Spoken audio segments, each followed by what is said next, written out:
Welcome back to the farm. It's Thursday, and we're back to farming on Lone Star Plains is the name of the map. And I've decided to help this guy out because this field is so big. I was gonna let it run after the last live stream, but I didn't. I stopped the live stream and came in this morning and decided to help out. Rather than trying to see if it can do it on its own, I just took over. I'm doing it manually. We'll see how it turns out. Taco Thursday. Hey Nick, how you doing? Scorp, thanks. I didn't have time for Taco Thursday. I had. Did I mention on Tuesday that I had a root canal that needed to be done, and they scheduled me out like 6 months, but they did tell me that if they had a cancellation, they want to know if they could call me, and I said, sure, I'm retired, call me anytime. And so yesterday, or Tuesday, and I can't remember if I told this story or not, Tuesday, I couldn't remember when my actual appointment was, but it had been a month or so. So I thought, well, I don't want to miss it. So I'm gonna look for the card, and I looked and looked and looked. I looked for about an hour. I couldn't find it anywhere, and I was just getting ready to call the dentist office when the phone rang, the house phone, and I picked it up, and it was the dentist. And she said, we've got a cancellation. Can you come in tomorrow? And I told her the story, and it was just kind of, I don't know, what do they call that? Kismet. It was kind of one of those things where you're thinking about something and it happens. Don't call me late for dinner. Hi, Matt. Anyway, where was I? Oh, so I said, sure, when you want me in? And they said 10:30, and I said, okay, tomorrow, no problem. So yesterday I got up, took a shower, got ready, went in, had the root canal, and I get my first, in my lifetime, I get my first gold tooth. It's an upper molar back up in here, and the dentist told me, he said that, it's not a problem, this is going to work. But he said there's not, the porcelain crowns take more actual tooth to fit in. And he said, I'm a little nervous about this one. This tooth, it's been worn down. And he said, so would you be okay with the gold crown? And I looked at him and I said, well, sure. How much more is it? Because I don't have insurance. It's all costing me cash money. And he said, well, the good news is I think it's about the same price. But he said the gold crowns don't take as much material. And he said, and they're harder. They last longer. And I said, oh, well, hell, yeah, I want gold.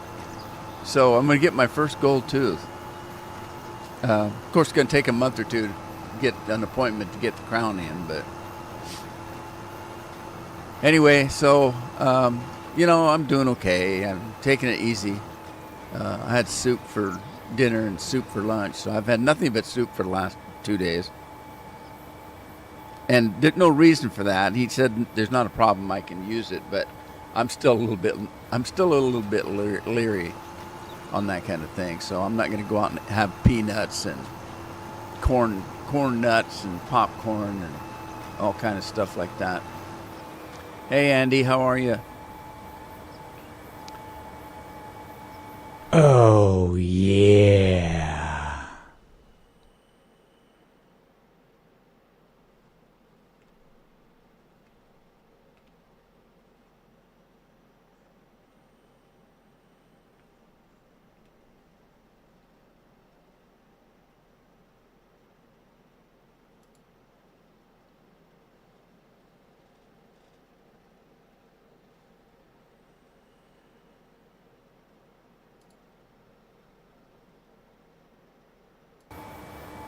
So, Andy, I just sent you a DM on Discord.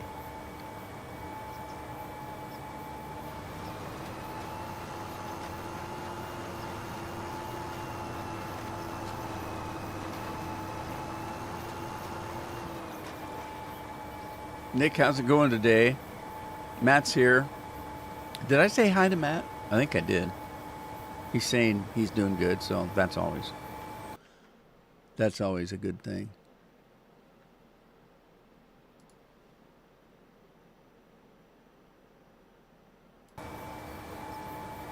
Okay, so let's get this thing done. I want this field done. I want to do some harvesting today, and we'll see if we get there, but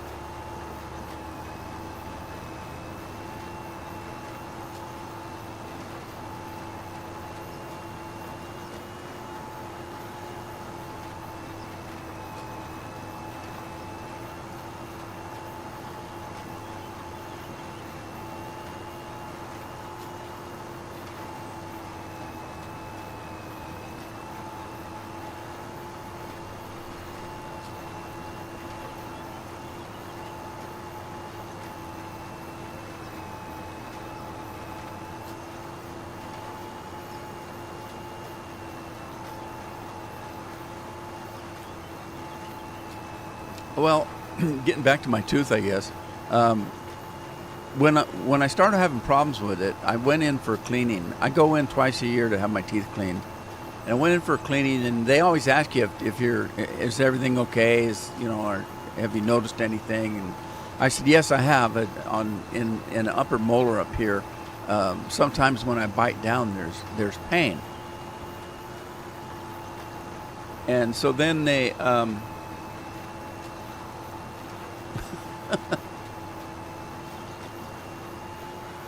Playing like a medium. Nick's having an out-of-body experience here. Anyway, so I told them, and they said, "Well, does it hurt when it gets cold? When you suck in cold air or drink something cold?" And I said, "No, it doesn't. It's only if I bite down on something hard, and then it's not always that's the case." It was kind of weird. And so the dentist said, when he looked at it, he said, "Okay, so it hurts when you bite down." I said, "Not always, only sometimes." And so he put a thing in my mouth. He said, "Bite down." I did, and he said, "Does it hurt?" I said, "No." And he moved it, "Bite down," and I did. "Nope." And then he moved it, "Bite down," and I did. And there was just a little bit of pain. It wasn't real bad, like it is when I'm, not expecting it. And so I said that's it. And he said, "Well, that was a weird angle." So evidently, there's some nerve or something. There's something there. Could be a small crack, but it only hurts when you bite down at a particular angle. And so he said, it kind of leads me to believe it might be like a slight crack. And he said, "I think it's probably best if we take a look at it and see if it needs, maybe to be preemptive, we should put a crown on it to protect it, because it is an older. I had a filling in that tooth, but that was 30, 40 years ago, and he said it appears that the filling is starting to break loose, and it's gone. It's good. The filling has gone bad. At the very minimum, it probably needs new filling. But if there's a crack, it might be best to do a crown. And if it's possible, we might have to do a root canal. So that's what happened. And a month or two went by before I could get in to an appointment. And so I have a new root canal, but I also am going to get my first gold tooth. Maybe they won the lottery.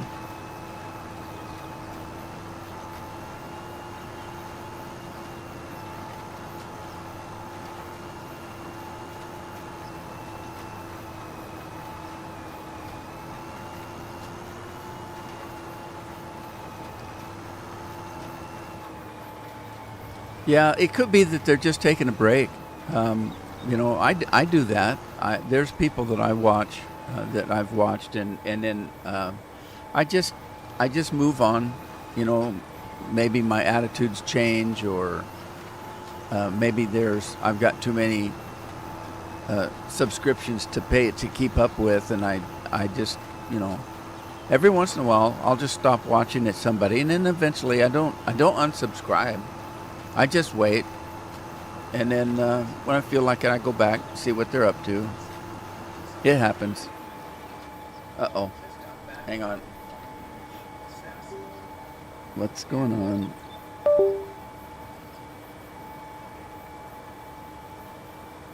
I was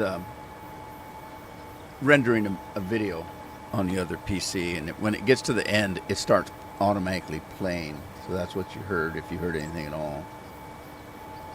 Let me close that out. Get back over here. I'm working on Mass Effect pretty hard. I took a break from recording. Mass Effect is a game that I played years ago when it came out, but there's a legendary version that came out a couple years ago, and so I started playing again. I decided to record it, all three games. There's actually three games.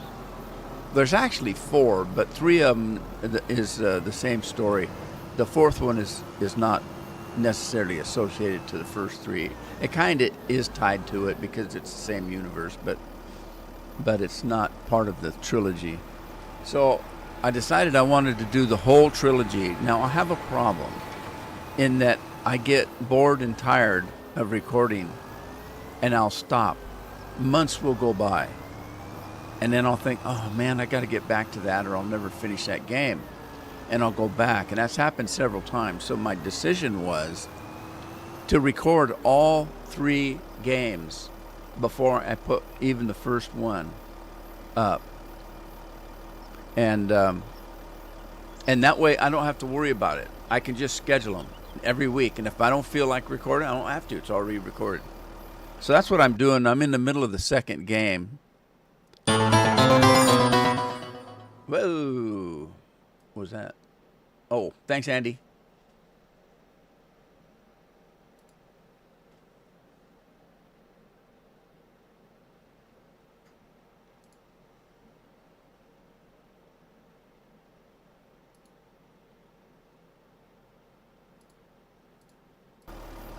Okay. Hey, this guy going to get caught up here.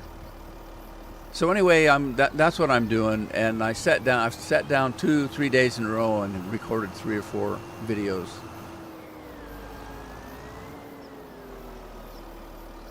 Okay, is he done? He doesn't know he's done, so we'll notify him that his services are no longer needed. All right, I got this field done. Birthday cake. Bring the cake, Matt. I was about to do that.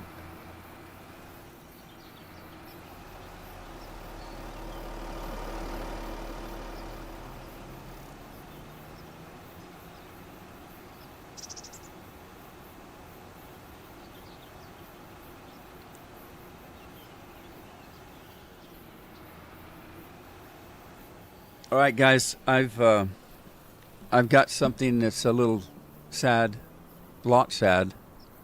I don't quite know how to say this, but you all know that Jenny, Andy's wife, has not been well for the last year or two. And unfortunately, this last Saturday, she passed away in the hospital. And I didn't know what to say or do, so I asked Andy if he would like me to make an announcement. We've all had Jenny in our prayers for the last year and a half, and I still have her in mind, and I especially have Andy in my prayers every day. Andy's in. I include Andy into my family prayers when I say the prayers that I say for my own family at night. Andy's included in that. And I think I'd like to ask all of you to do the same. I know this is a troubling time I know that if it was me, I don't know if I could handle it. And so I just want to say that we're all very sorry, Andy. And we're always here if you need us. You can get a hold of me, of course, on many different things, Discord. And but if you ever need anything, just let us know. But anyway, it's all very sad. And I hope you're going to be okay, Andy. Andy's got his cats. That's a good thing. But it's very, very, very sad thing.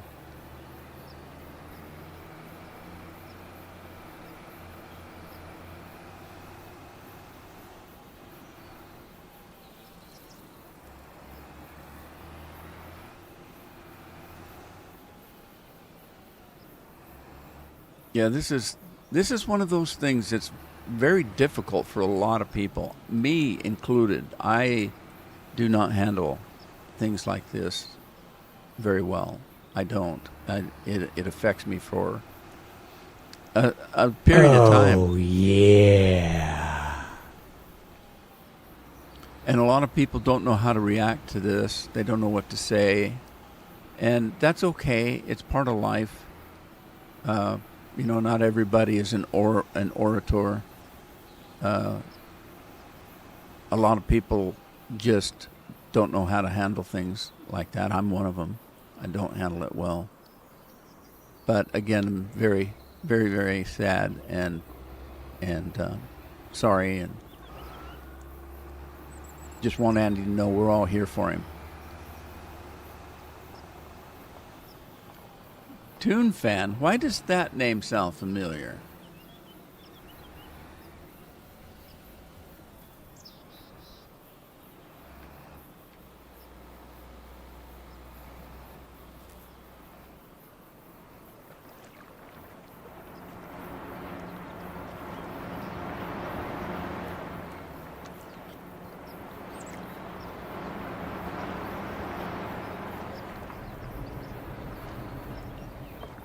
That's why it sounds familiar. It's Craig.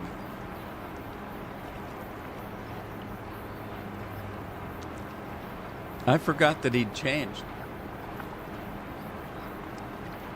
Oh my.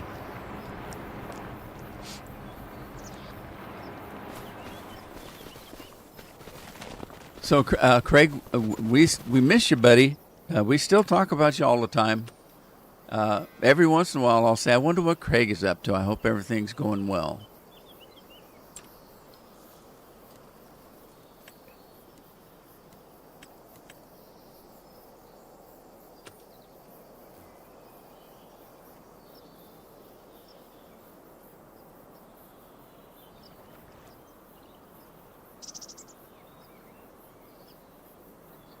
All right, this one needs to be seated, so let's grab that seater we just brought in.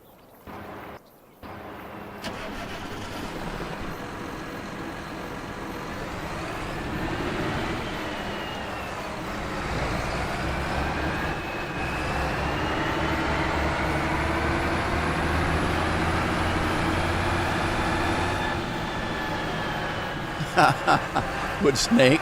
Yeah, well, I'd at least know who it was.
Had a lot of mental health issues, so been off for a while.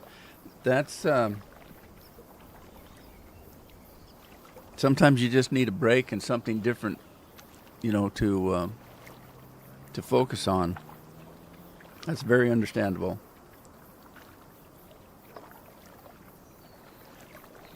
I've had a tough day. I really have. And I haven't even finished my morning tea.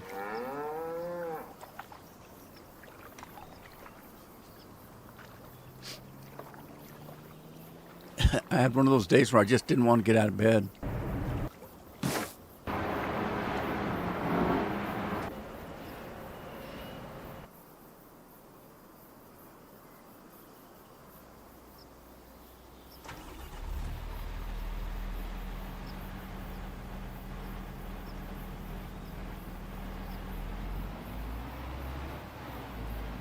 Jeremy's here. Hey, Jeremy.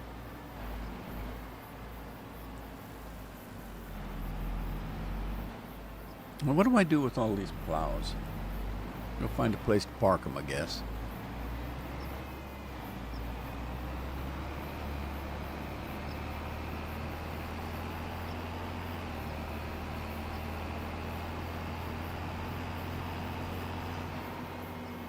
Well, I think if I complete that field I'm working on right now, that everything will be seeded and I'll be able to speed time up and get some crops growing here. So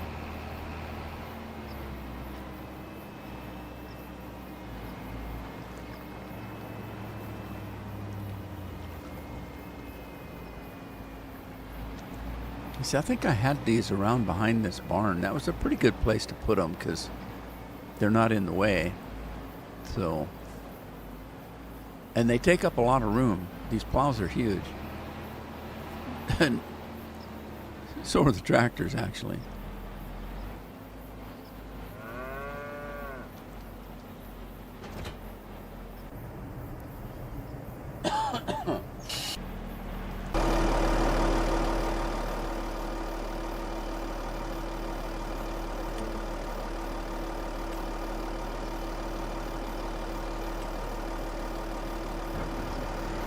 No, don't do that. What are you doing? What? Stop.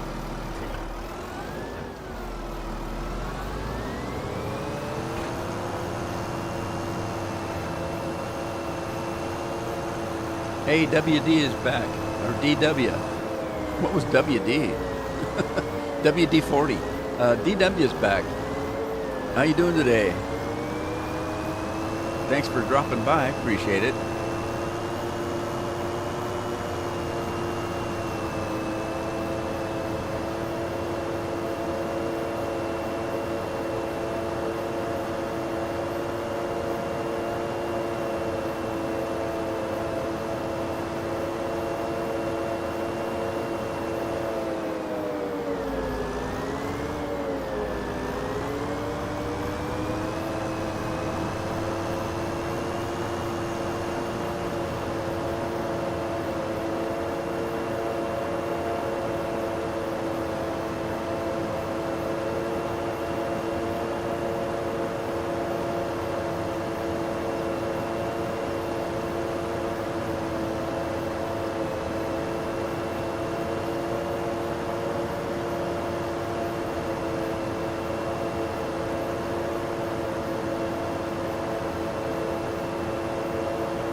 What kind of a mic did you get?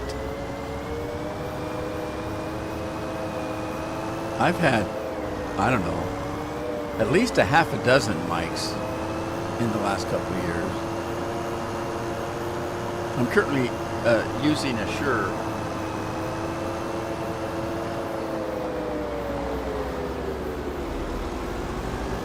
You watch any podcast, if you watch almost all of them now, Joe Rogan, all those podcasters, They almost always use the microphone that I'm using. It's called a Shure. There's different models of it, and but that's what I use. And I have a Rode, this thing, mic stand. The quality on these is excellent, and I've also got it hooked in with the heavy cables here. I can't remember what they call this version of it. It's not a USB. It's hooked into a mixer, and you have to run it through an amplifier, kind of a thing. A headset, Voice Tech. Voice Tech. I'll have to look that up. Not familiar with that one. But it's a headset, you say. Jeff uses a headset. I used to use a headset when I first started, and with the mic boom and everything, and it was confusing. I would always pull the boom up, and then I wouldn't know that I'm turning my mic off, and I'd be talking. People say, "I can't hear you. Can't hear you," which is a big surprise because I'm very loud.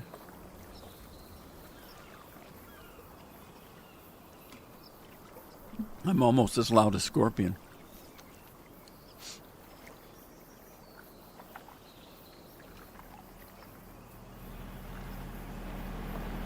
I just have more to say.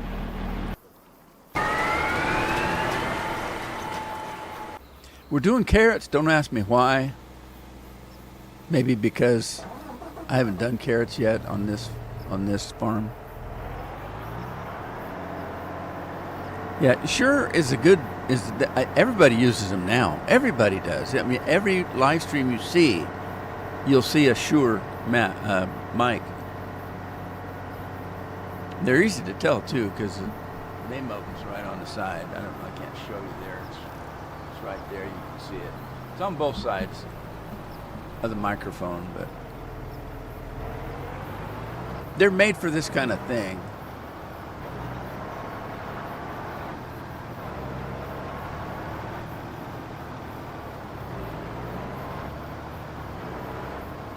What the hell? What? No, get down, get down, get down. Oh no, my plow is stuck. Oh, what am I gonna do? Oh no, I'm stuck. How am I gonna get out of this? Oh jeez. How am I gonna get out? Oh no. Oh no.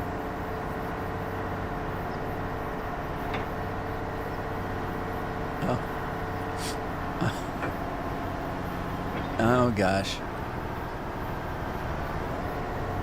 I'm FUBAR. Oh, actually, climbing over that car lifted the plow and got me over. Ha ha, that was cool. I thought I was FUBAR'd on that one.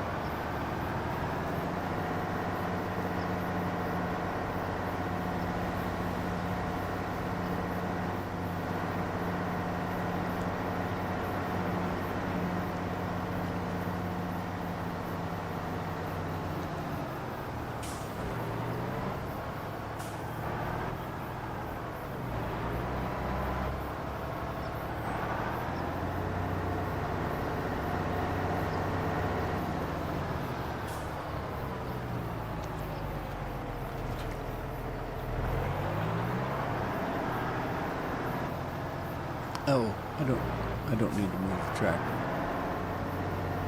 Let's put it back. All right, are we done yet with that field? I want to move on.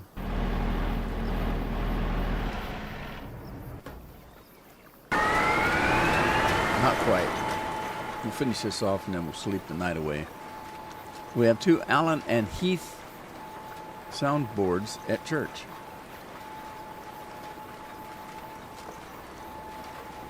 I'm old-fashioned. I don't like the way a lot of churches do now, where they bring drums and guitars and stuff in. That's not my thing. And I'm old school. I want to go into a church that in the back of the pew is a gospel book, and they tell you to go to and sing one of the old gospels, the old time gospels, and maybe having an organ play. Other than that, I don't really care for all of the new stuff they do. It gets to the point in some churches, in my opinion, that the music kind of takes over, and you get people that want to be divas. Yeah, look how good I am on the guitar and how I can sing, and my drums are better than, whatever. And it gets to be more about them than it is about any kind of worship, in my opinion. I've seen that kind of thing happen, and it's all like that's the only reason they come is because they've got a stadium that they can stand on and show how good they are and what kind of musicians they are.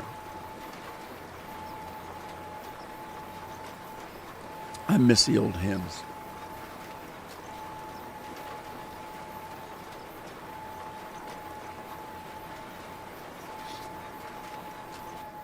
Yeah, that's just me. I just, I'm kind of weird. I'm not very fond of, formal churches, mainly because they're full of people. And people can be mean and nasty. And I'm not wild about organized religion. And I struggle with that because I know how important it is to be involved with the church and to go to church. It's very important, and it's very, well, it's good, but it's not my thing. And I struggle with that because I often wonder if that's going to be held against me in the long run, that I don't want to be involved in that kind of worship.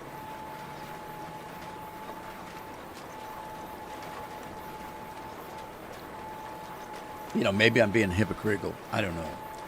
One of the other things that bothers me is when somebody comes into your church that's down and out. Maybe they're not dressed like you are.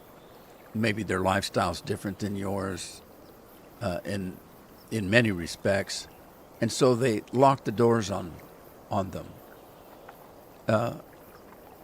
Isn't that what church is for? Is for bringing those people into the flock?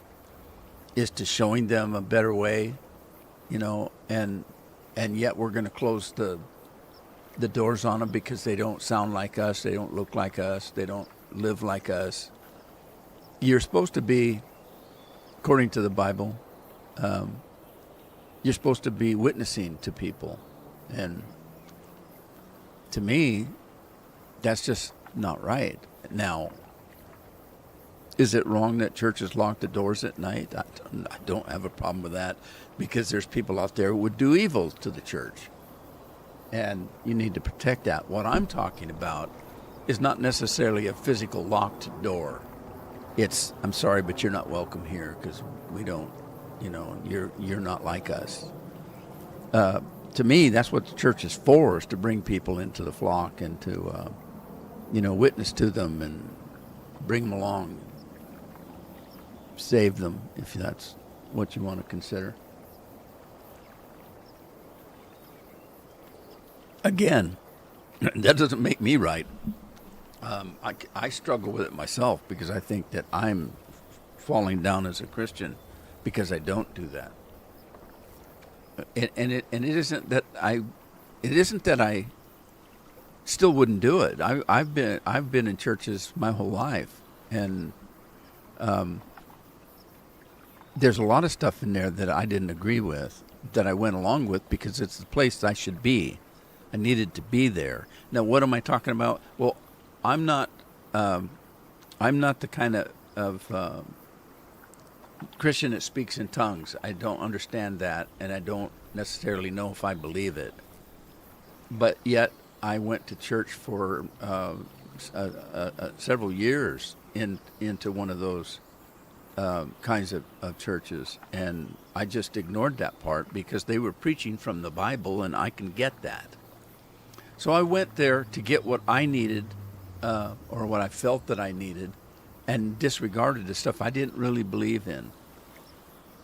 So, yeah, I still struggle with it. Carol and I talk about it all the time. We should, maybe we should start going back to church again and that kind of thing. But the problem is finding one that you really enjoy. It's harder than you think. All right, we got carrots going here. Let's put this thing away. Yeah, don't listen to me. I sound like a negative Nancy.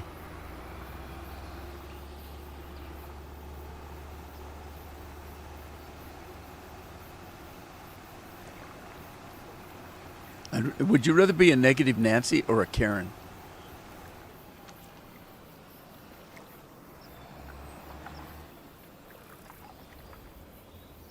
All right, I've been using this. I got room. Never mind. I've been using this meadow here to store equipment because I don't have enough equipment storage. But it's most of my equipment storage is empty now. So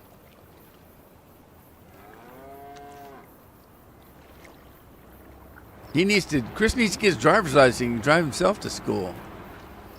Of course, he'd have to take your car, wouldn't he?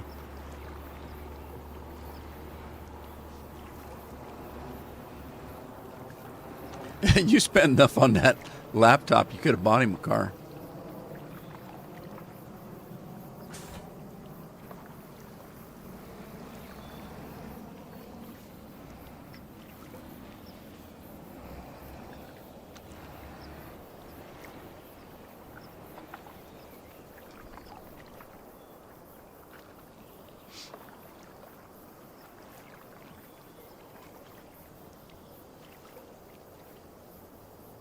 Well, thanks, thanks, DW.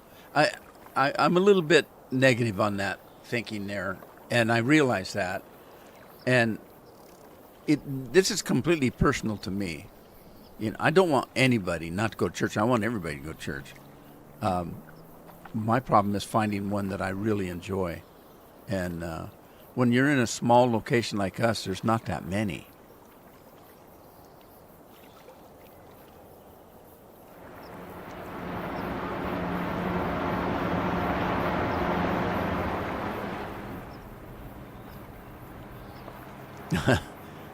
It's kind of funny because every once in a while I think about just starting my own because I am ordained. I have been for 30 or 40 years, but I'm no preacher. I couldn't do it. I'm no good. I'm no good at it. I would be an awful preacher, I think. I often wish I'd have went to the seminary though.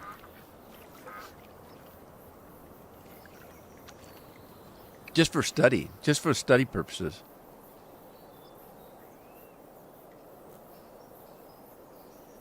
All right, I think we can speed time up now. I'm gonna go home and take 40 winks.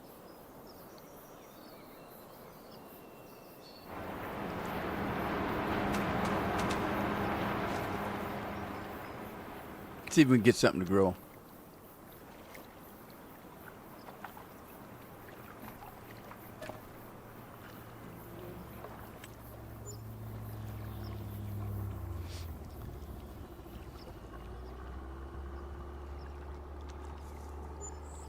My best advice would be not to listen to me because, I'm being picky and nitpicky and,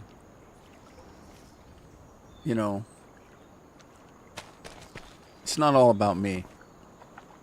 So disregard anything I say.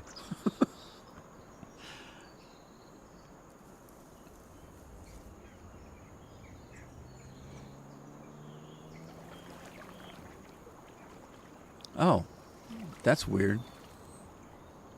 What is this? Spinach. I left this. Okay, this is this field. Spinach grows, and I didn't know this. It's not like I've planted a lot of spinach on the farms here. Spinach grows like sugarcane does. When you plant sugarcane, you get three. I think it's the way it used to be. You get three harvests of sugarcane, and without replanting, reseeding, that kind of stuff. And the spinach now, I think, works the same way because I planted this spinach, I harvested it, and before I could finish the harvest, it was ready to be harvested again, parts of the field. So I just let it go, and I think this is. I can't remember, but I think this might be the second or third growth of spinach, but it needs liming and plowing, it says. But it's also showing that it's still growing. So let me grab the fertilizer and see if we can improve the yield on that spinach. Yeah, I've had doctors that I learned not to trust. I had a doctor that told me I would go in when I was in my youth and do an annual visit to my doctor just for a physical. And each time, I would tell him what I thought there might be. Like I started getting numbness in my fingers. And I asked him, I said, isn't that a sign that you might be getting diabetes? And he said, yeah, but you don't have diabetes. And I said, oh, really? And I said, no, you don't have diabetes. Now, this doctor that I went to was not a diabetes doctor. He wasn't a specialist. He was just a general practitioner. And that's fine, the next year I came in, annual review. How am I doing, doc? The tingling in my fingers is worse than it was last year, and now my toes are starting to tingle. Do you think I might have diabetes? And he said, no, you don't have diabetes. I think you're tying your shoes too tight. And okay, fine. The next year came along, and I told him, okay, it's getting worse in my feet. And he says, well, no, you don't have diabetes, but there might be something else wrong. So I'm going to send you to a specialist, a nerve specialist, and we'll have him do some tests on you and see what he can find. So they did. They sent me to a specialist. They did all the tests on my nervous system, shooting electricity through you and doing all kinds of junk. They're testing everything. A neurologist, that's what they call them. And at the end of the appointment, the neurologist said, we could see nothing, but I'll send you a report next week, a final report, but we can't see that there's anything wrong with your nervous system. So we have no idea what's going on. And I got that letter, like he said, about a week ago, and it said, yep, nothing wrong, we can't find anything wrong. And so I saw my doctor. A week later, I saw the neurologist. A week after that, we go on vacation. And we keep a condo in the desert. It's the high desert, so it's mountain area. But so we went there. After a 5-hour drive, I get out of the van, and I'm starting to load the stuff, suitcases into the condo, and I'm bouncing off the walls. I'm walking down the wall, and I can't walk straight, like I'm drunk or something. And I told Carol something's wrong, and she says, "Well, you're probably tired. You just drove 5 hours. Let the kids finish unloading the car or the van, and come inside. Maybe you need something to eat." So I came in, I sat at the bar. Carol fixed me something. I grabbed a fork and I reached down, got a big forkful, brought it up like this. Instead of going in my mouth, it hit my cheek. And I looked down and said, what the hell? And my hands are kind of shaking. I'm kind of like I'm losing control of them. And she says, well, you're really tired. Just, go lay down. And I did. That night about 1 o'clock, I woke up and I couldn't move. My whole one side of my body was dead. I couldn't move at all. I couldn't roll over. I'm just laying there, and I got Carol's attention. I said, something's horribly wrong. I can't move. And so we had just seen that neurologist, and I told Carol, I said, I don't care what time it is, call that doctor. And so, because I figured it had something to do with my nervous system. So she called him, and he said, you've got a problem. You need to see somebody right away. My old mentor is in the town you're at. I'm going to call him. He will meet you at the hospital. He's an older doctor, but he's the best I know. And I said, okay, so Carol got me to the hospital. I saw this guy. He comes walking in. He says, you had a stroke. And he said, did you know you're diabetic? He said, your blood sugars are off the chart. And he said, I can't prove it in a court of law, but I think that's why you had the stroke. 2 weeks ago, I just seen my doctor that said I didn't have diabetes when I asked him if I did. But so here we go. I was 42 at the time. I had a stroke. I was lucky. About 36 hours later, I started getting my feeling back, and I was fully recovered within a month. And but yeah, it was pretty scary. So from that point on, I don't trust doctors. And the way I pick a doctor is I'll go to a doctor I trust, and I'll say, hey doc, if you had diabetes, what doctor would you go to? And he would say, I'd go to that clinic right here. They're the best in town. I said, okay, that's where I'm going. Then I would do the same thing. I said, hey doc, I need to find a cardiologist. Who would you go to? And they told me, and that's who I got. And then I had eye problems, and I said, where should I go? When I had my first colonoscopy, they told me, go to this guy. That's where I would go. So I figured if a doctor would go to another doctor, they must be pretty good. And the funny part was I went in and had my colonoscopy with this guy, and when I walked in, I told him, I said, I asked my doctor who I should go see, and he said, you're the one to see. And the colonoscopy guy, he looks at me, he says, yeah, if I had to have a colonoscopy, I'd want me to do it too. And he just laughed. I thought it was pretty funny. But that's how I choose doctors, because I figure another doctor isn't going to go to somebody they don't trust. So did that work? Did we get credit for that? We didn't, because we didn't. I don't know why. Because there's no fertilizer on this, and it didn't give me credit for fertilizing. Oh well, I'm going to plow it under after this harvest anyway. I'll plow that under.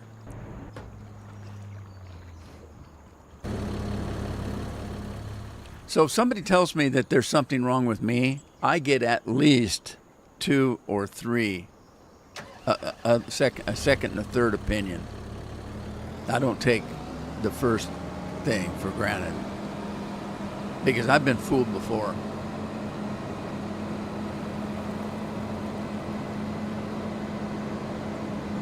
And I'm very respectful of doctors, But then here's the thing about doctors. They go to school like anybody else. And not everybody gets straight A's. Not everybody graduates at the top of the class. There are doctors and lawyers that have to take the finals 2 or 3 times until they get it right. And there's no way for you to know whether that's your doctor or not. Yeah, how do you know that your doctor graduated top of the class? They all have diplomas. They got them hanging on the walls. How many lawyers? I know lawyers out there that had to take the bar 5 or 6 times before they finally passed it. How do you know that's not your lawyer? You don't. So you have to find out other ways.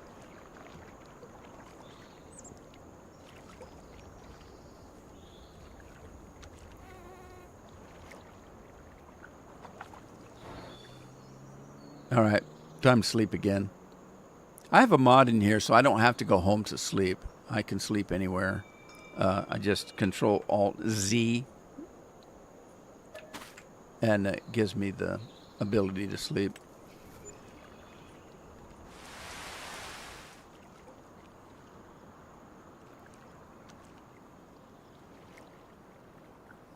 Down to my last slurp of tea. That's where all the cinnamon's at. There we go. Ugh. Okay, we got fog, which means that I need to speed time up again. Is there anything ready to harvest? Let's take a look. Sorry. All right, these oats are ready. Now, there was a field I wanted to buy, but I was waiting for it to be reseeded. So let's see. Katie. Katie is, okay, she hasn't reseeded yet. I guess I could buy it in this shape, but I don't want to. I'm going to speed time up a little bit and get rid of the fog. I hate the fog.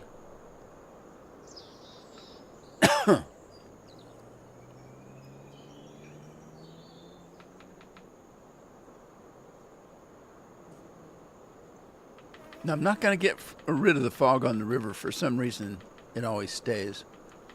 So, there you go. All right, let's get the combine going. We're going to do some oats. No particular reason. I have no horses, so I don't have anything to feed the oats to.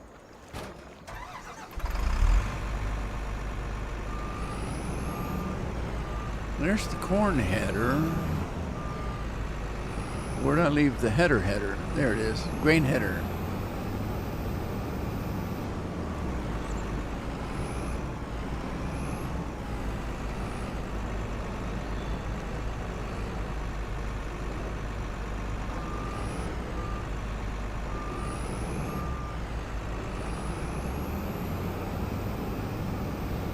Look at this sucker go. This thing will do 90 miles an hour.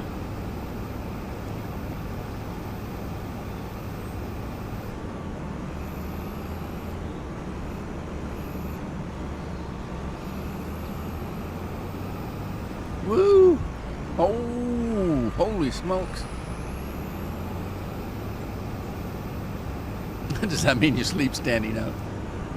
I could. Yeah. I sleep pretty good. My problem is the nightmares. I have nightmares 90%, 80% of the time. Well, maybe that's a little high. 60 or 70% of my dreams are nightmares. I don't know why. Didn't used to be like that. Because after I retired, I started having nightmares all the time. All right, we need to find out whether this thing is going to give us a windrow. First of all, let's unfold it.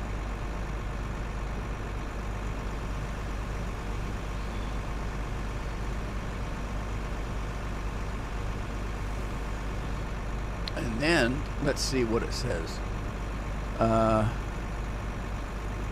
Enable straw swath.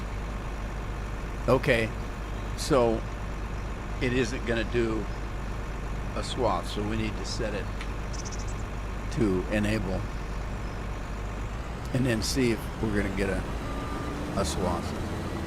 Oh, I forgot I have the thing set at 25 meters.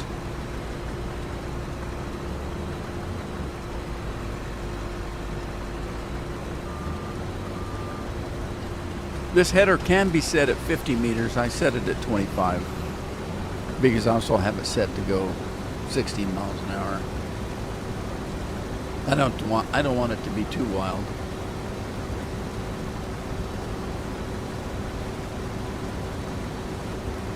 Did Scorpion ever get back?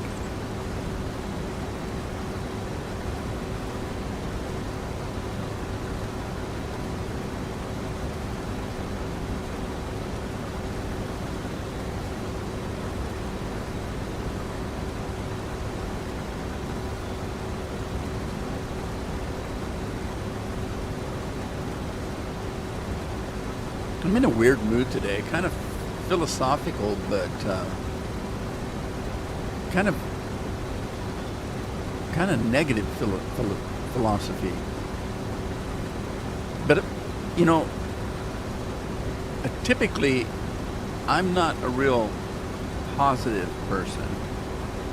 I don't think. Typically, I'm a glass half empty kind of a guy. So an optimist, the glass is always full. Or no, that's not how it works. You got a glass that's half full of water. Okay, you got those people that think that it's half full. Those are the positive thinkers. Then you got the people that think, well, it's half empty. That's me. I tend to be on that kind of bent, that I don't necessarily think everything is completely hunky-dory. Now, that being said, I'm a Gemini, and tomorrow I'll think the opposite. So some people say, "Are you crazy?" No, I'm a Gemini. It's just I'm either I either look at it one way or the other. I'm not constant. So tomorrow I'll be completely positive about everything. You gotta catch me in the right mood, I guess. The big thing, though, is even though I'm a glass half empty kind of a guy, then, and you might ask, what does that mean? Glass half full, glass half empty. If you look at a glass, it's half full, and you say that it's half full, you're being positive because you know that all you have to do is pour more water in it and it's full. The glass half empty guy say, "Oh my God, my glass is half empty. What am I gonna do when it runs out?" Oh, it's that kind of a concept. So there was a guy that came to our company and was doing one of those creative type speeches where do you want to see yourself in next year? Where do you want to see yourself 5 years from now? We're going to motivate you. And his way of motivating you was to say, most Americans live to be 70 years old now at an average. So you get a bowl. I've got a bowl here, and it's got 70 marbles in it. And every year, I'm going to take a marble out of that bowl. And as the bowl starts getting empty, that's going to motivate you to get out and get those things done that you want to do in life because you're running out of marbles. And that's gonna make you gung-ho to do the best you can do with your life, what's left of it. And I looked at him, I said, "Are you kidding?" That's the total opposite for me. Every time I take a marble out of that bowl and the bowl starts getting empty, I'm going, "Oh my God, I've only got 2 marbles left and then I'm dead." That's depressing to me. That doesn't motivate me to do anything except for maybe go to bed and pull covers over my head. So everybody's motivated a little bit differently. So the thing of it is, even though I'm a glass half empty kind of a guy, I'm pretty positive in the long run. I just don't look at it the same way that other people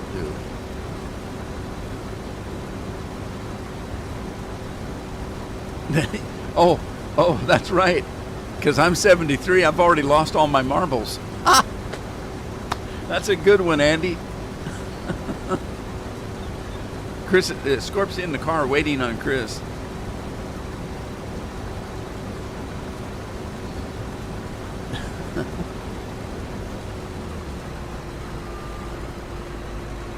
So even though, some people would say, "Well, you're just a negative sort," and I said, "But I'm not really. I look at things a little bit differently." So the only thing that means, if we take the same old thing, the glass is half empty, to me, most people would say, "Well, you're just negative because the glass is half empty." No, it's not. It's half full. You need to be positive.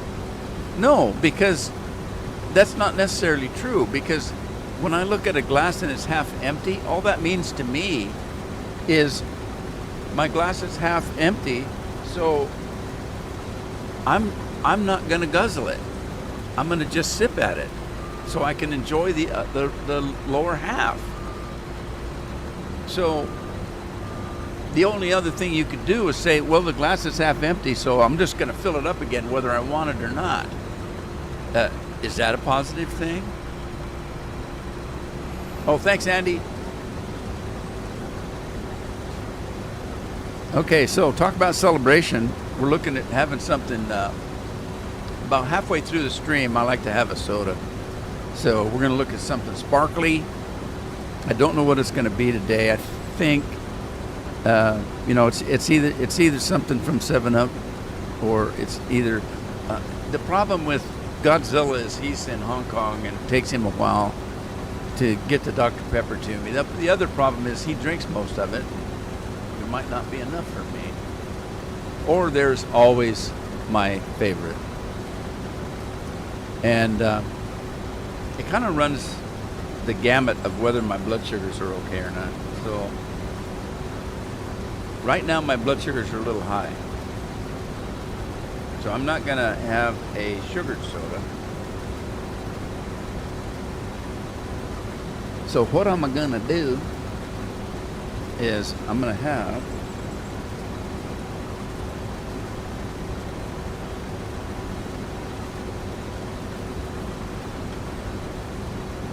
I got to find a cold one. Hang on.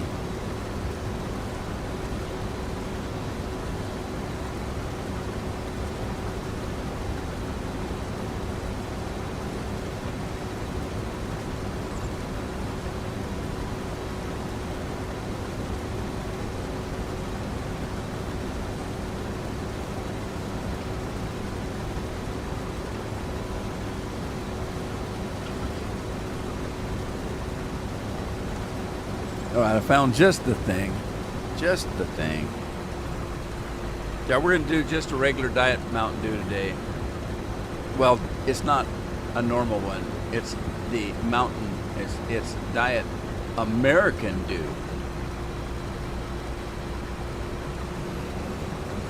So they put those out for the 4th of July because we're celebrating our 250 year in America. Our 250th birthday, they made a special Mountain Dew called American Dew. But it's diet, so I won't be killing myself completely. Soda's not good for you of any kind, but it's my only vice. Oh man, that's cold. Oh, so refreshing though. And look what it does to the cat. If it motivates the cat, it motivates me. So there we go. All right, kitty. Bye-bye. And that's not my cat. My cat's about almost 20 pounds. She's the queen of the house, though. Soup du jour. Today is Mountain Dew. I just say it's not my cat, my grandkid's cat. Carol and I are not cat people per se because Carol has terrible allergies. I don't have allergies. I say that, but it's not true. Most of my life I didn't have any kind of allergy that I was aware of.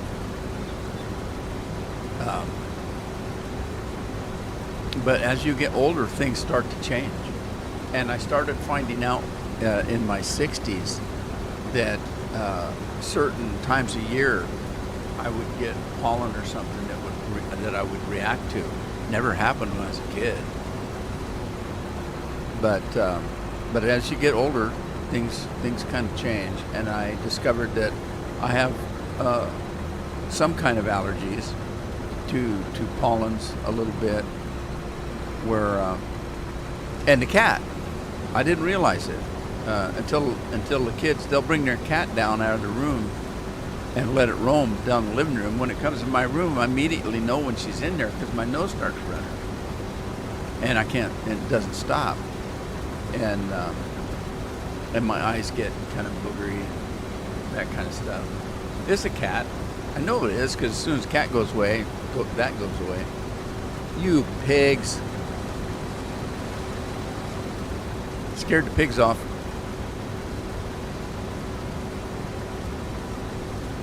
Anyway, so the kids have this cat, but she's a loving cat. She'll come and jump on my lap when I'm doing stuff in my office here. Makes it harder for me, but thank goodness I usually use a controller to do stuff. Because if I had to use a keyboard, she's sitting in my lap. You know, doesn't work very good. And if I'm watching TV, either Carol or I, the cat will come down jumping in either one of our laps and just sit there and sleep all day, all afternoon. So consequently, when the kids keep her upstairs, a couple of days go by, and Carol was, I kind of missed the cat. And I said, oh, should we get one of our own? And she looks at me and says, are you nuts? I said, I didn't think so. I'm not a cat person. I don't mind cats. The reason cats are okay, because cats take care of themselves. If they want to come up and cuddle, they'll come up and cuddle. If they don't bother you. So I don't have to worry about anything. You throw a little food out in the morning and they're taken care of. We've got a shit house and a bathroom for them. They got their own private little place to go.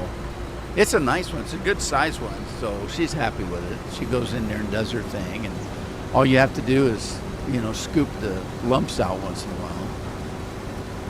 And which is the kids' job that they don't usually do.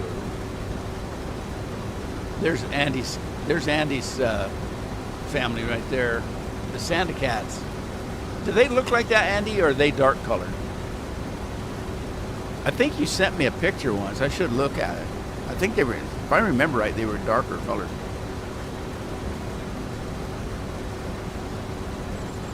So our cat, she doesn't have long hair, but she doesn't have short hair either. Now, when I say that, I'm talking about those cats that don't have any hair at all. They look like they just got wrinkled skin all over them. Those are gross looking things.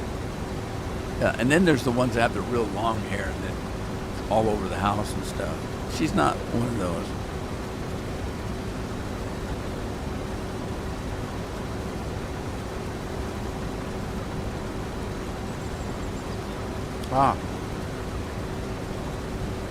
Let's see. We're almost done with this field, and then what are we gonna do? Let's grab the quicker picker upper, because we're gonna want to get the. Where's the quicker picker upper? Does it not have a tractor?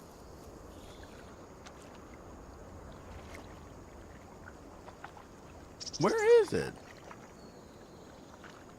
There it is. It doesn't have a tractor. All right, we gotta get a tractor. Let's take the JCB, I guess.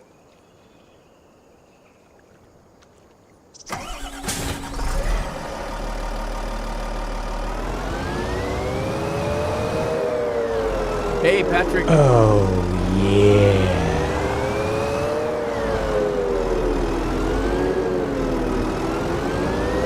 Hi, Frank.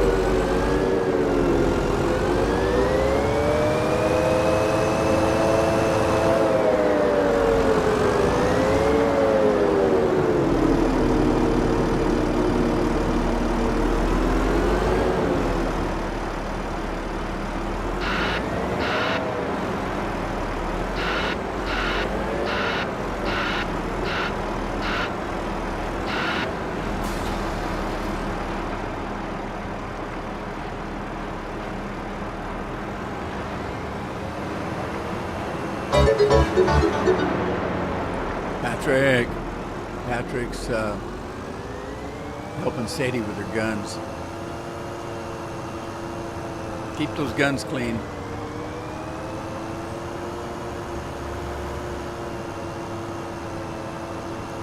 I'm doing okay, Frank.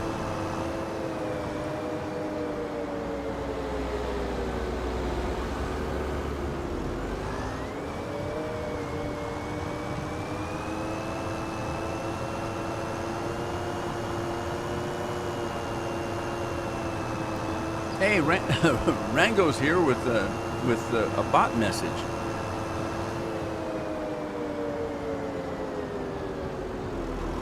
Do you have a long hair? How bad do they shed? That's the only thing that would make a difference to me. All right, what's going on here? We need to lower that and turn it on and hit the high life.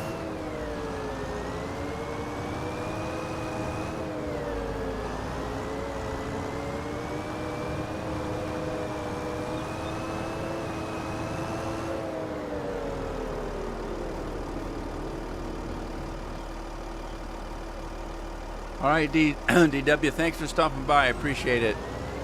We'll catch you next time. Ta-ta. They shed bad. Oh, great. For the first time in a couple of years, I actually saw Mila drop a hairball in the middle of the living room. It was gross. I immediately called one of the grandkids and said, get down here and clean up after your cat.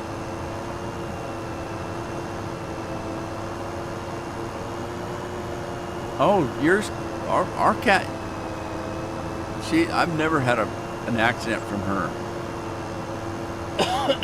Well, except for the cat hair incident. But like I said, in the last 2 years, I've only seen it once. But she always uses her cat box. The only thing is she's only got one, and it's good size one. Of course, she's a good sized cat. She's almost 20 pounds. We need a second outhouse for her because the kids take her out to their rooms, and then when they bring her into the main house, they need to bring the cat. They need to move it up and down, sideways, around and round. I have an apartment up above the garage, and that's where Addie stays. And underneath that is another room that Jagan stays in. So the kids both are out in the garage in their own rooms.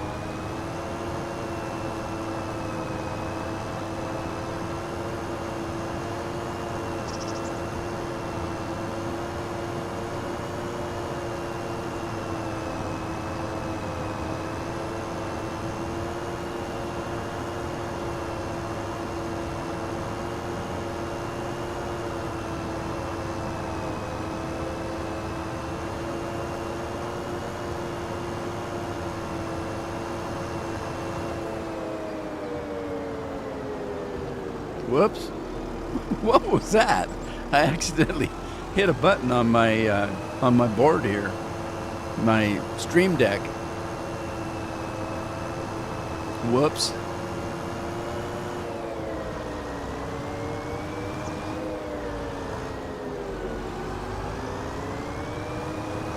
Well, it's going to work out okay. I'm going to get all the straw off before the field is finished. Not quite. I think he's going to finish before I do, but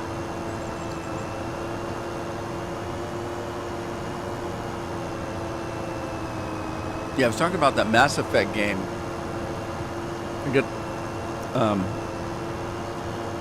I'm going to work pretty hard at getting it finished. Like I said, I'm in the middle of the second game, and then I've got one more game to finish. So I'll have all 3 games done and just be able to schedule them, which is going to be a relief. But I've been working on it already almost a year, but I keep doing 2 or 3 videos, and then I'll take a break for a month or 2. It's not the best way to do it, especially me, because I forget how to play the game. My skills have went away, and I'm not a very skilled player in the first place. And I forget what I had done. What have I done in the story? And so I'll start recording again, and I'll think, well, wait a minute, that looks like I already did that, didn't I? Well, maybe I did, maybe I didn't. And then this last time, I lost about 6 hours of gameplay, so I had to start over. I must have deleted some of the raw footage that I had from the last time I recorded. So I'm trying to motivate myself to just get it done. Just get the game done so that I can start doing it before I get to the point where I can't do this anymore.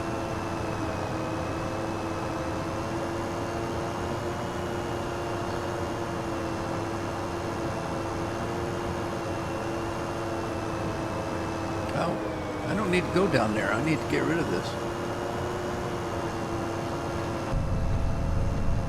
Go JCB, man. This is getting knocked all around.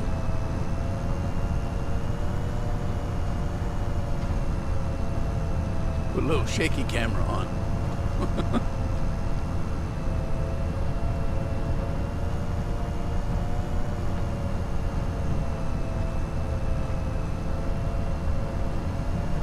Got notification. We all got a notification that if you have The Witcher 3 and the DLCs, they're bringing out an expansion for Witcher 3 after all these years. Isn't that amazing?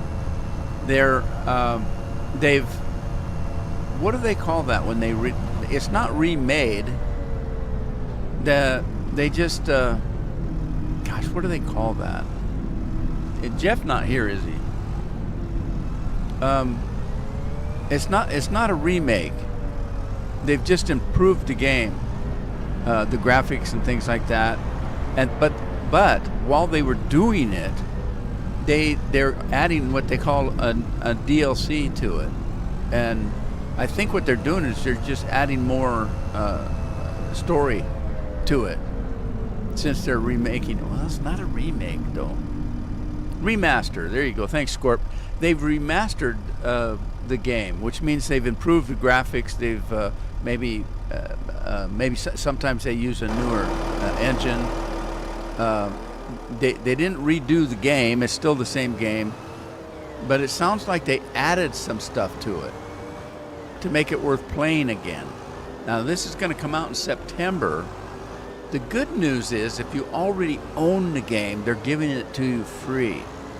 So you're going to get a remastered game with a new DLC to it for free if you already own it. So that's something to look forward to. It's one of my favorite games. It's a strange game for me because when I got it, I hadn't played it before.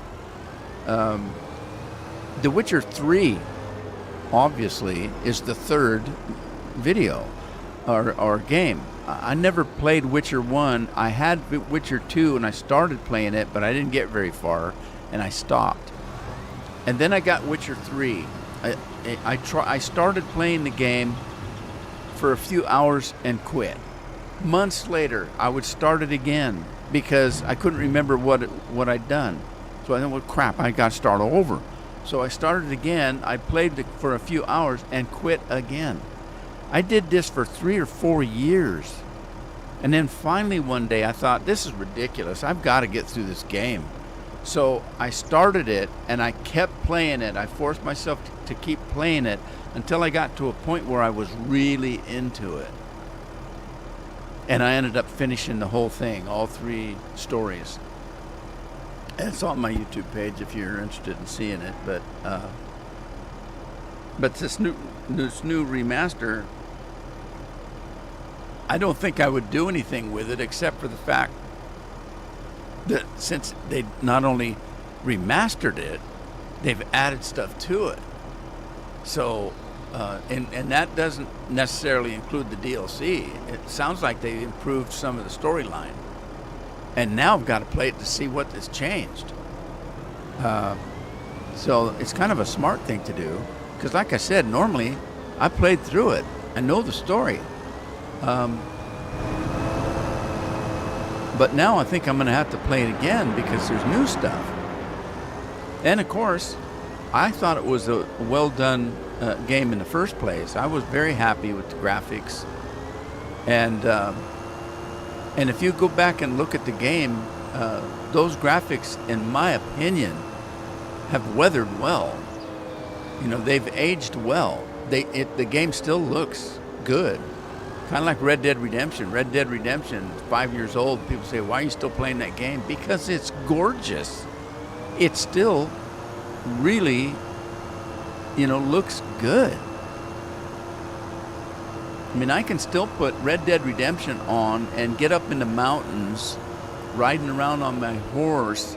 And my sister came in when I was doing that last year, And she said, "What's this movie you're watching?" I said, "It's not a movie, it's a video game."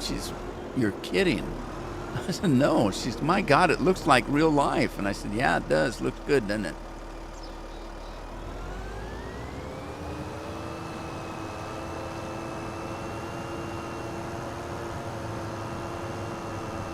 So you own it, Scorp, but you've never played it? Well, it's my kind of game because it's easy to role play. It's easy for me to get into the character. I role play a little bit different than most people do, though. I don't role play like I'm the character. I don't do that. Geralt is his own person.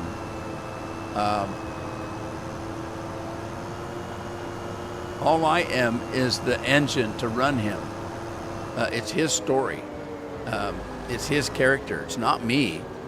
A lot of people, when they role play, they play the part of the protagonist.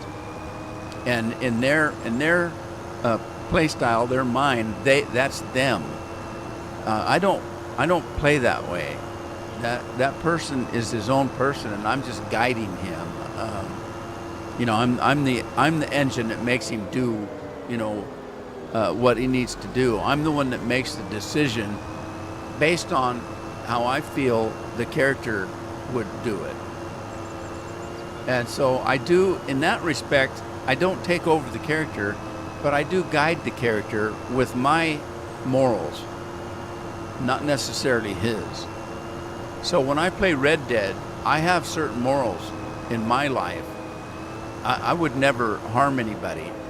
And so how are you going to do that if you're an outlaw robbing trains and doing stuff? I do it by, I don't shoot anybody that isn't shooting at me. In other words, if somebody's trying to kill me, I'm going to protect myself, and I will. I'll do what it takes.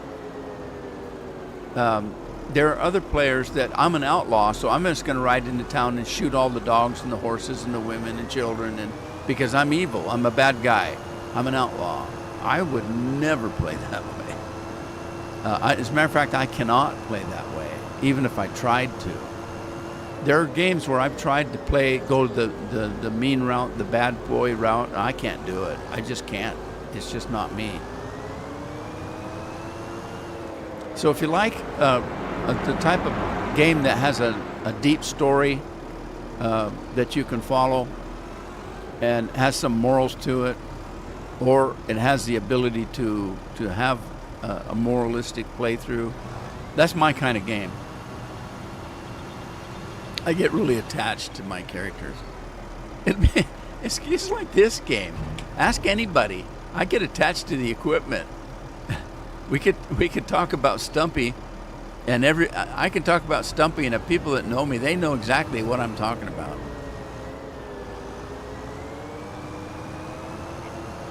I had different names though for them. The particular Stumpy I'm thinking of is a dump truck.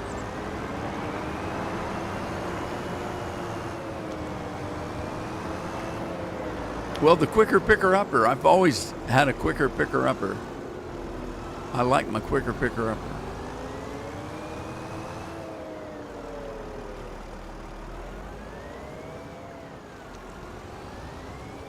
Mainly because I'm lazy and let the equipment do all the work. Uh-oh. Things turning sharper than I expected.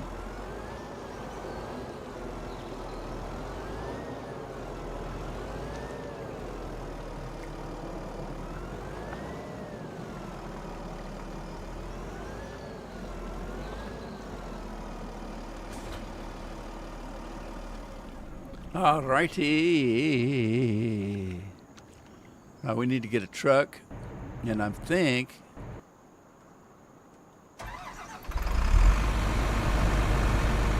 that thing spread its wings. I think my truck is hooked to a water tank, so let me grab it if I can find it. There it is.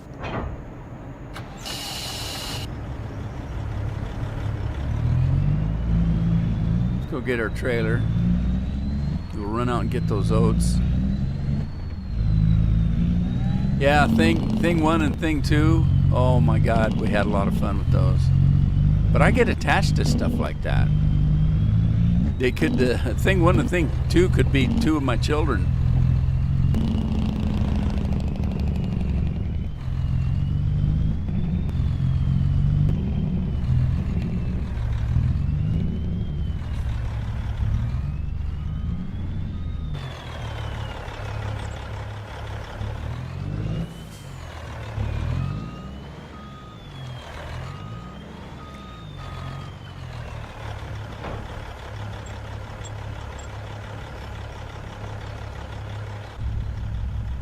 All right, let's go grab some oats.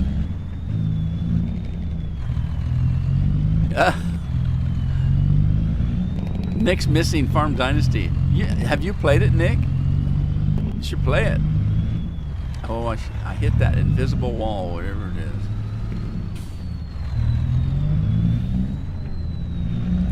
I guess I could go back and play a little bit of Farmer's Dynasty. I should check and see if they've changed anything, if they've added anything new. I mean, this time I didn't even get to the point where I had a family. But it seemed like there's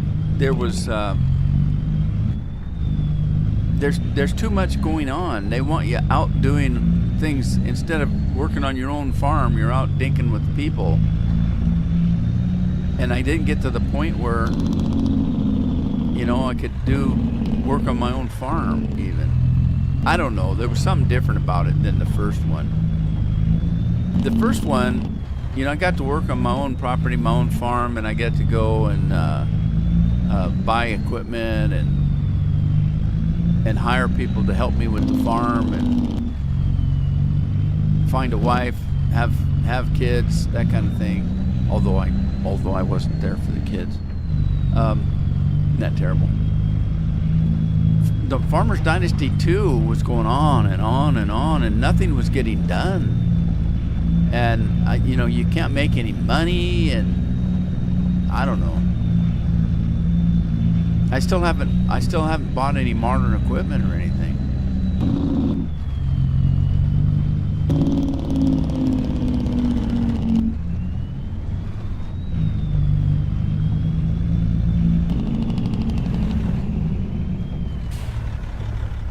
All right, load the oats. Wow, didn't get many oats. 227,000.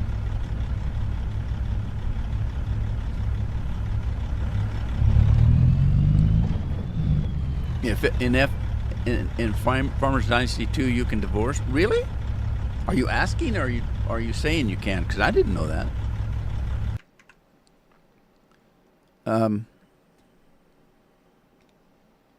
Let's check. All right, where's my... All right.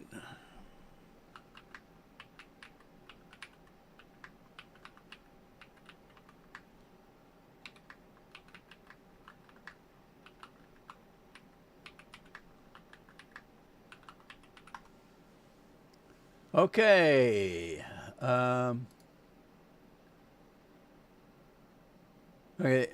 According to search context, there is no official divorce mechanic explicitly confirmed for Farmer's Dynasty 2. Community discussion indicate that the marriage system is still being refined, with players noting that wives can become unhappy and request a divorce or become stuck in certain areas due to bugs.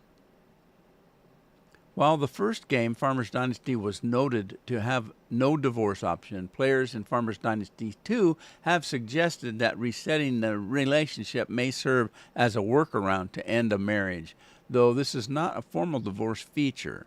To maintain a stable marriage, players are advised to spend time with their wife and ensure the house is properly heated and equipped. Well, isn't that special? All right, well, that's that then. Nothing official yet, although there may be.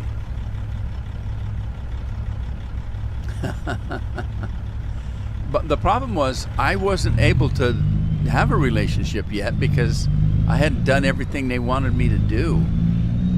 And I'd played for God, I played for almost a year and wasn't getting anywhere, so I kind of jumped back over to this game.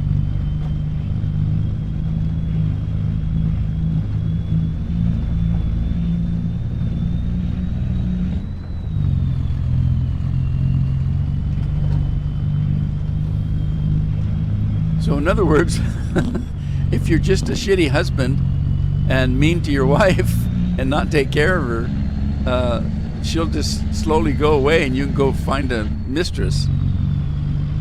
If you're not legally divorced, you're going to be, you're just going to be a bad guy. You just have to be a really bad husband and continue to be a bad guy and have a mistress. And is that fair to the mistress? What's the future for the mistress if you can't have a divorce? And if you got a divorce because you're a bad husband, what's the mistress got to look forward to?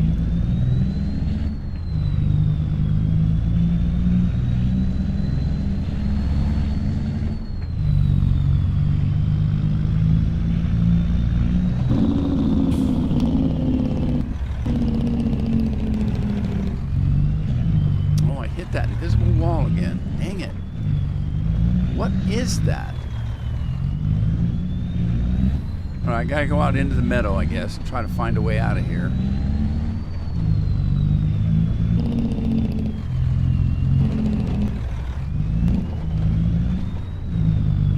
All right, here we go.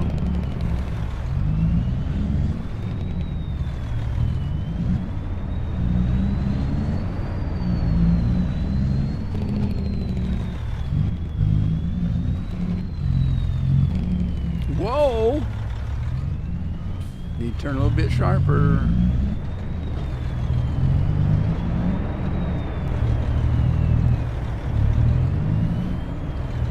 Did I hook on something? Where's my trailer at? Can't see out of that mirror. Oh, I must have hit that silo back there. Could be. This is a long trailer. Let's dump the oats. I should just go sell them, but that's a job for another day, I guess.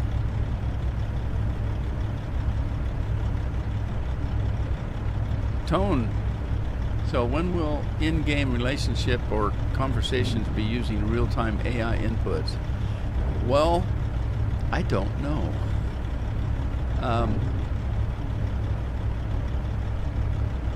On games that are already out, like this game, doubtful anytime soon. A lot of these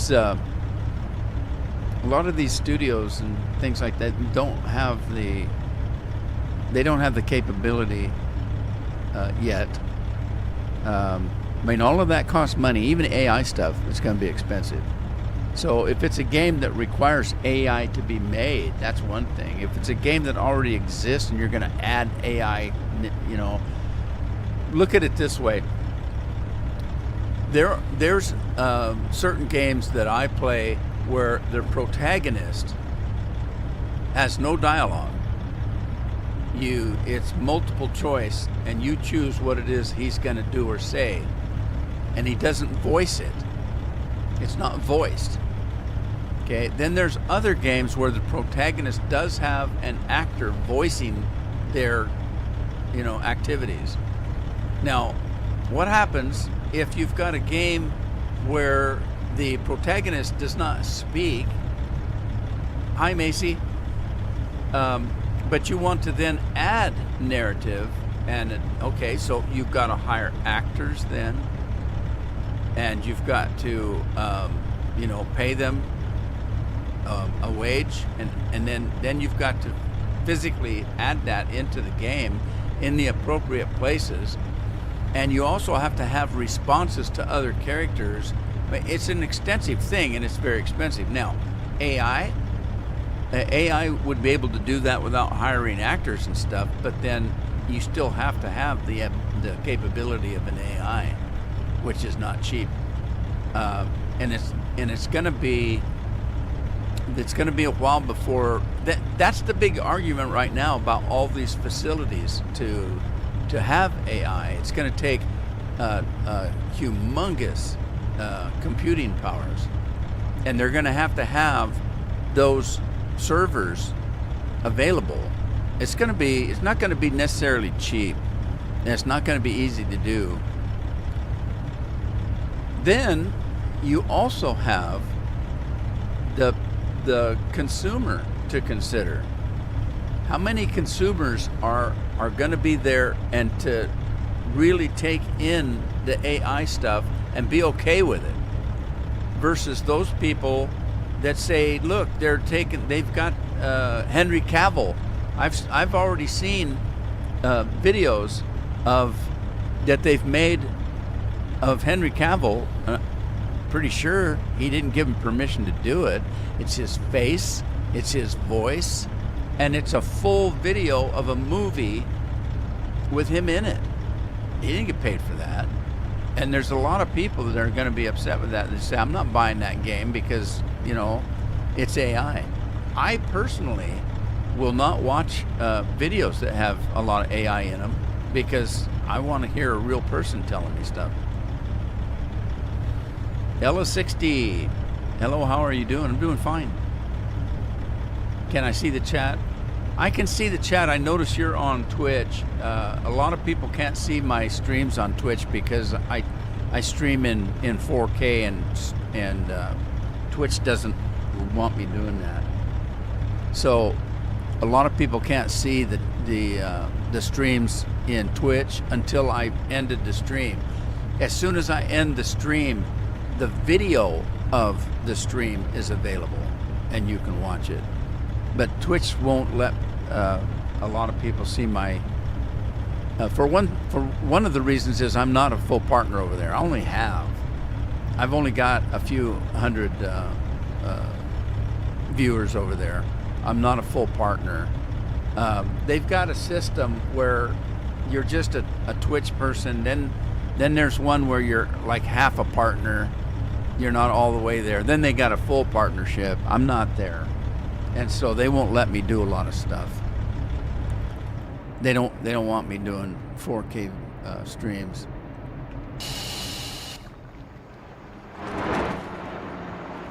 I still have to find a solution for that. I don't know what it's going to be. My first solution would be not to stream on Twitch anymore because people can't see the streams.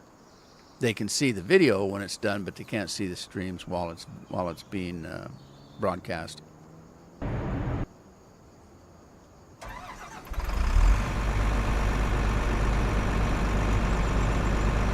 Yes, there are.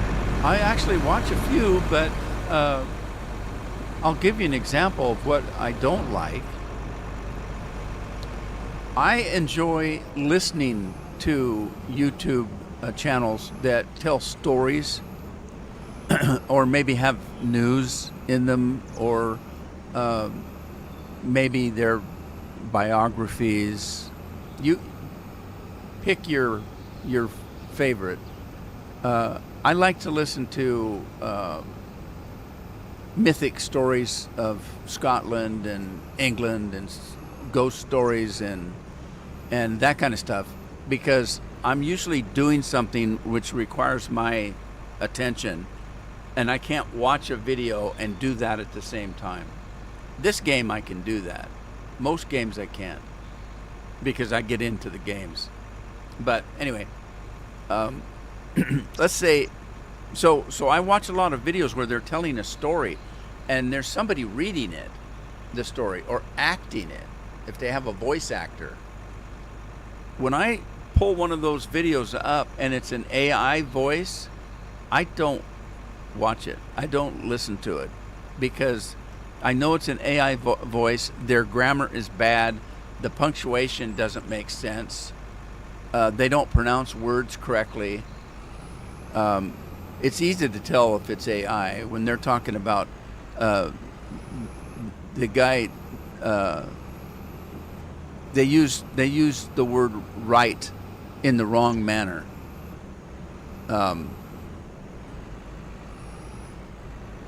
So their grammar could be off.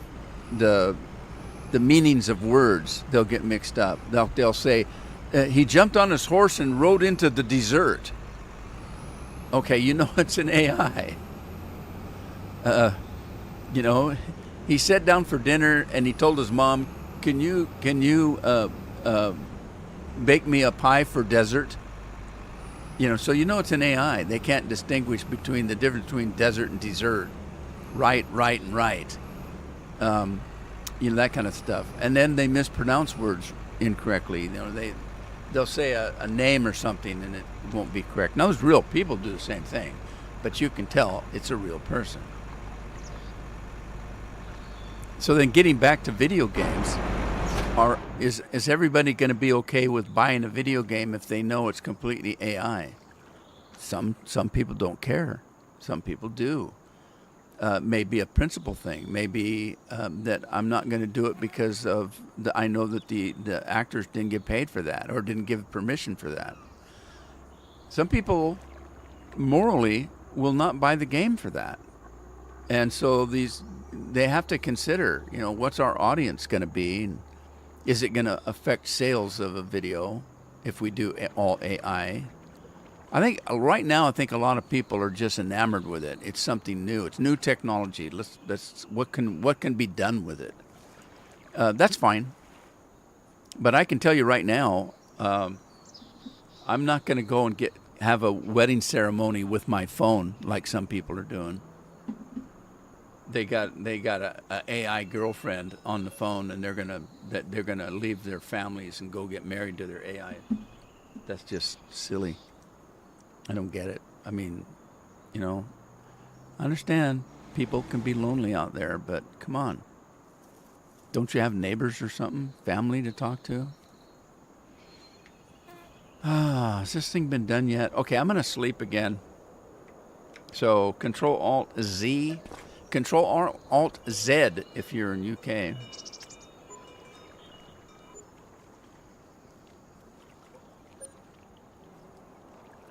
By golly, it's Thursday and we're heading into another weekend. Whoa, man. I think school starts next week for our kids.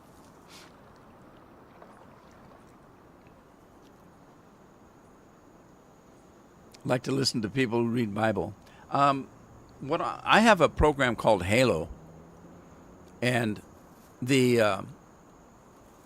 I'm doing a study program. It's called Bible in a Year, and the narrator of the Bible, if you will, the reader, is a actual priest, Father Mike.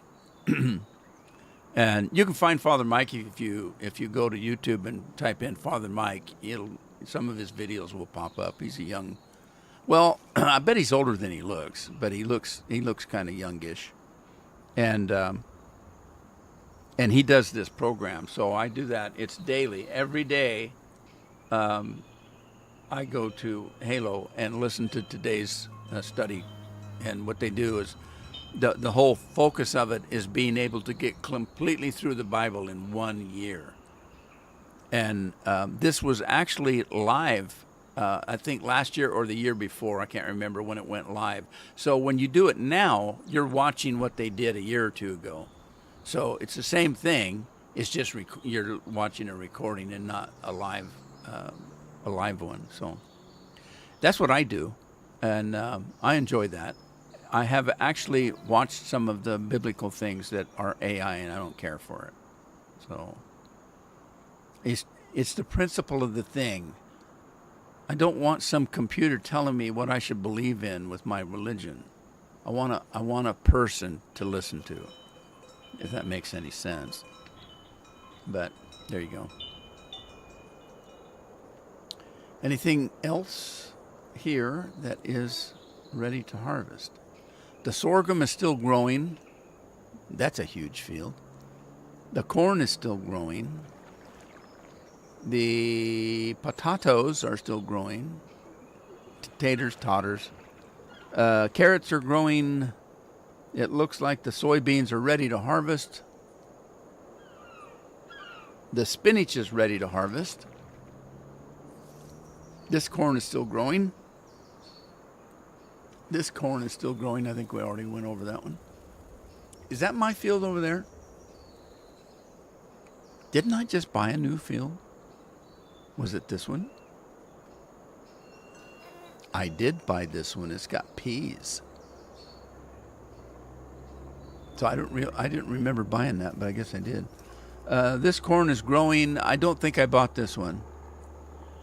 No, Noah owns this one, and I don't own that one, and I don't own that one, and I don't own that one. I'm getting ready to buy this one as soon as Katie replants it.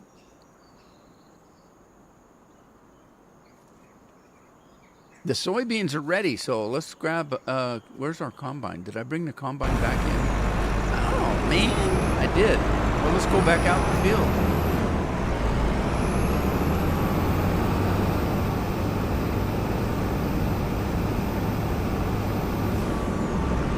Scorp's home.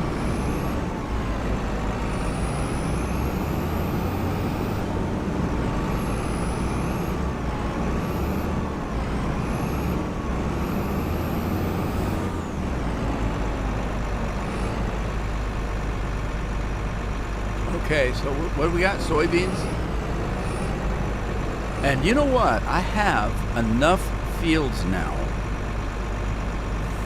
and they're big fields, most of them, that I can get a second combine. I only have one combine. Well, I've got the specialty combines for the vegetables and stuff, but I've only got one grain combine. And so I do need to take care of that.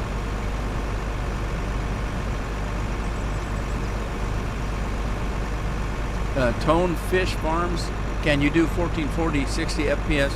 Yeah, but I prefer doing the full 4K, not 2K.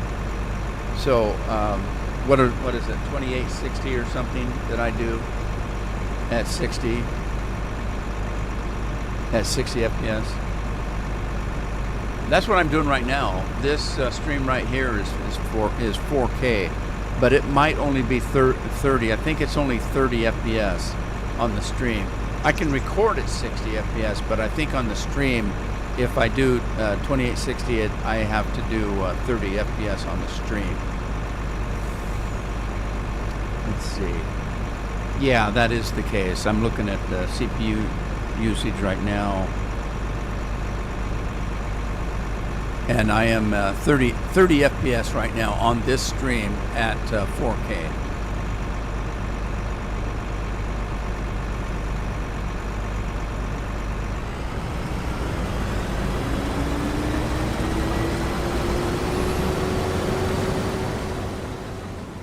And we're off like a herd of turtles.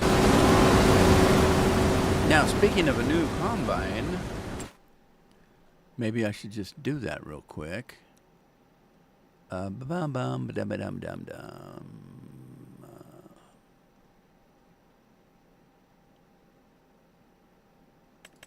No, that's forage. I don't want forage. Where's the... Is it up here under tractors? No, it's not.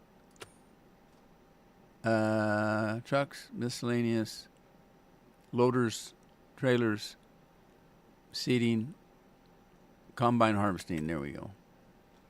All right, so we're going to do not the TARDIS, the Lizard, the Colossus, capacity. I think I only did 2.5 million. I didn't want to go too far overboard. Engine setup, I'll get the big engine.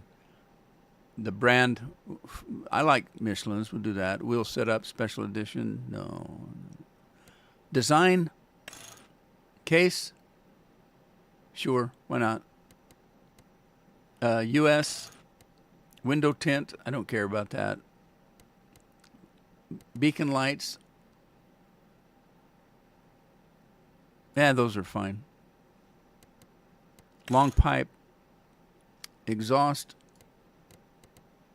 black exhaust, you betcha. Main color, okay. We've got a red one. I'm gonna do a blue-ish one, metallic. Do we have some metallic?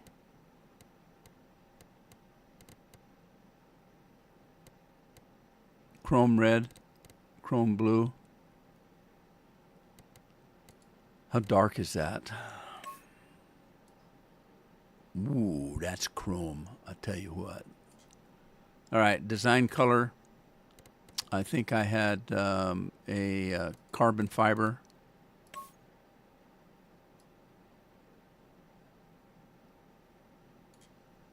All right.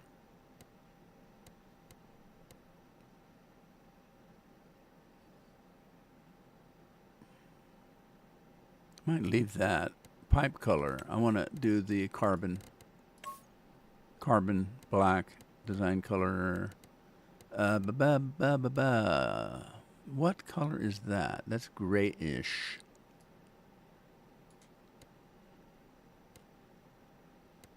Interior, I don't care. What is that they're doing? Let's do, I'm going to do pink just to see what it colors in. Oh, I see. All right.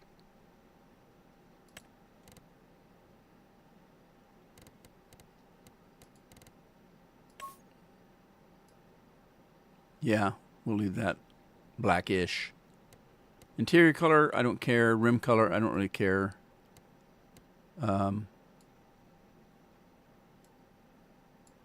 What's this bottom part here? Was that one?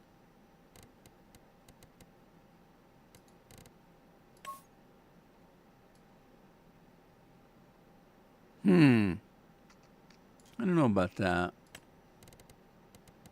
About... No.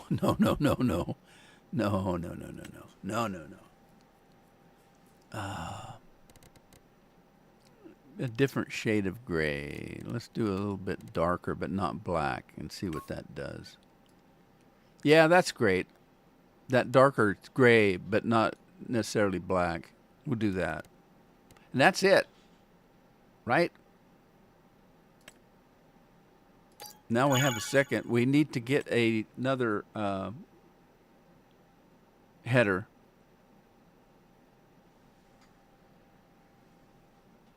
Purple and pink, Scorp. No, I don't think so. All right, we need to do a header. Grain headers. This is where the magic happens. We're going to look at, that's rice header.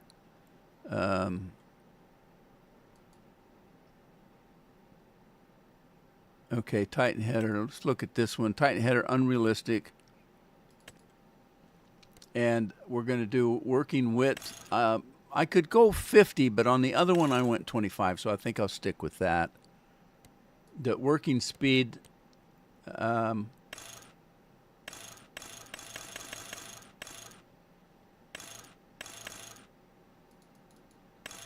I'm going with the 55 US, of course. Unrealistic crop guides. I don't need a guide. No design necessarily. Brand name, yes or no? What did that do? Oh, just put lizard on there. Okay, that's fine. I don't care. Main color. We were doing that one, weren't we? That chrome design. Thresher. Let's try that again. Yeah. Okay.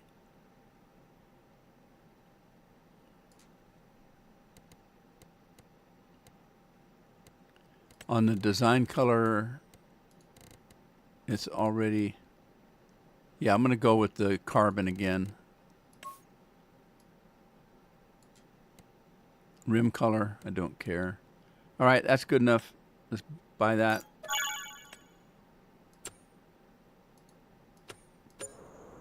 All righty then. Spider-Man colors.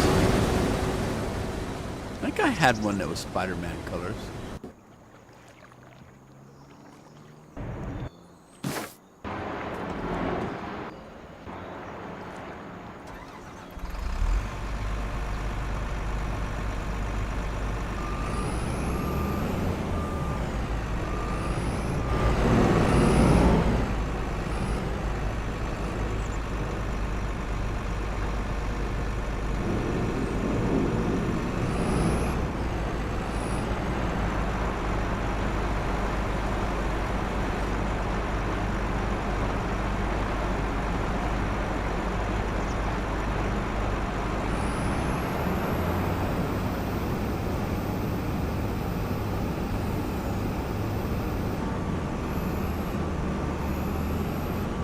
All right, where was that other field?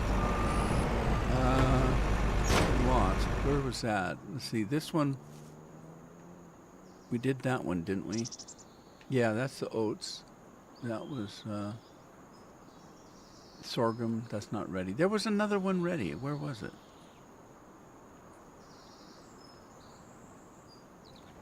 Down here? Yeah, this one. This one. Something else was ready though, wasn't there? Spinach? Yeah, the spinach was ready. That's a different that's a different combine though.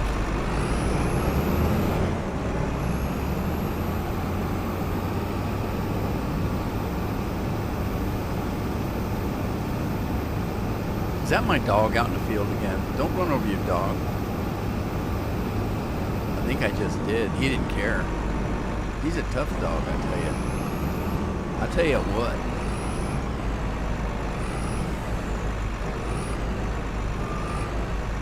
All right, let's open this thing up.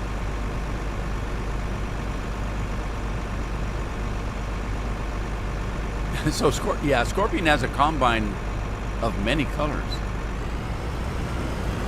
That's a combine of another color.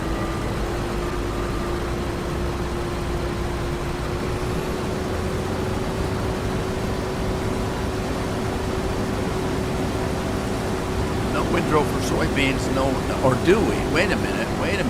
We might have for soybeans. Let's check.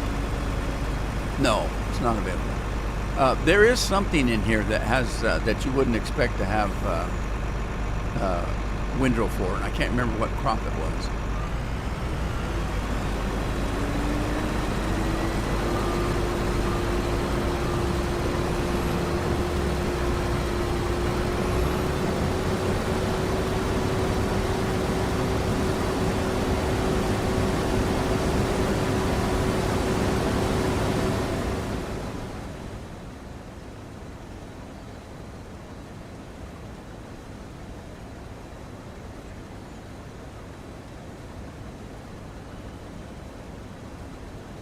All right.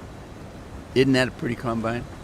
Blue. Blue used to be my favorite color. I don't know if it is anymore. I kind of like green, I think, more than I used to. I was born and raised in a desert. Green, was pretty, but it wasn't, like it is where I live now, where everything's green. Because we get rain all the time. We get, close to probably 2/3 of our year is rain. Not always, but most of the time.